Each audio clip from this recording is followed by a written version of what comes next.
एक एक लड़का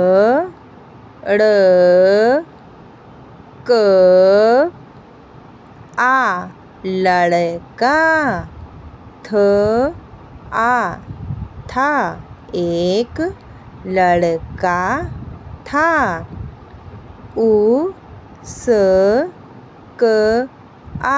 उसका नाम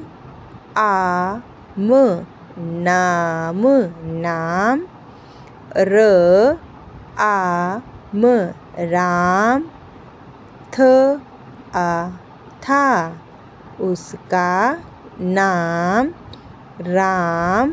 था वह पाठ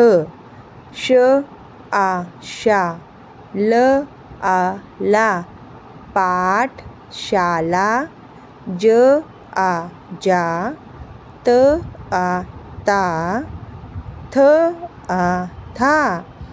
जाता था वह पाठशाला जाता था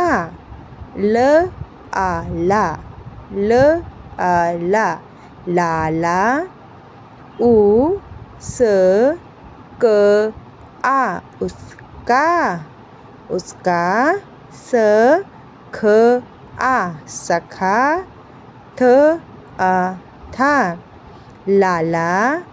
उसका सखा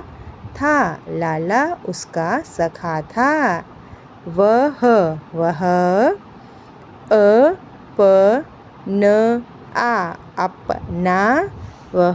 अपना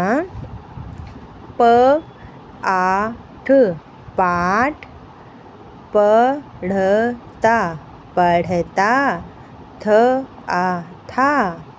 वह अपना पाठ पढ़ता था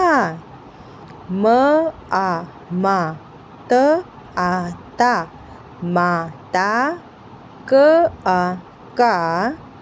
का कहना मानता था माता का कहना मानता था एक